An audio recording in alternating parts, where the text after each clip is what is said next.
On imagine encore trop souvent l'Europe comme un concept, une nébuleuse où tout se passe loin de chez nous. Pourtant l'Europe, c'est du concret, avec des projets, des structures que l'on retrouve un peu partout. Encore faut-il les identifier. Au plan local. Mais écoutez, à vrai dire, j'en sais rien. Il suffit de chercher des indices sur les bâtiments, comme ces panneaux bleus étoilés. Ainsi, il y a 10 ans, l'Europe a cofinancé la médiathèque de Mâcon. Ah, c'est super. Ça, je ne le savais pas. Ouais.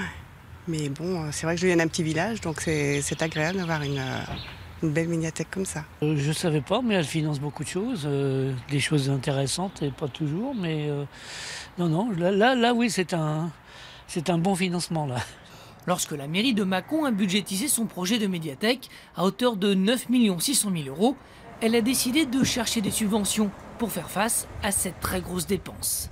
Et c'est notamment l'Union européenne qui a répondu présente avec 1 800 000 € d'aide. Donc il est évident que si 1 800 000 € n'était pas intervenu, il y avait deux solutions. Soit la ville empruntait 1,8 million de plus, ce qui aurait été extrêmement compliqué, soit on réduisait le volume du projet, ce qui aurait été un peu compliqué pour les utilisateurs. Et je pense que grâce à l'Europe, on est arrivé à faire un bâtiment finançable par la ville, donc acceptable par le contribuable, et très sécurisant pour le personnel et acceptable pour les usagers.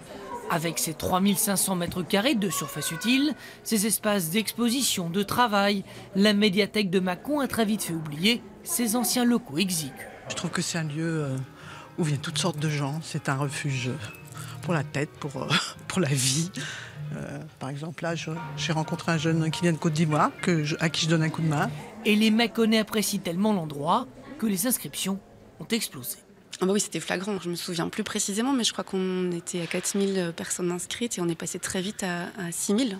Donc c'était énorme. Il y avait une attente très claire d'un bâtiment et d'un équipement digne de ce nom pour la lecture publique à Mâcon. L'Europe a donc participé au développement de la culture en Bourgogne du Sud et cet exemple est loin d'être un cas isolé.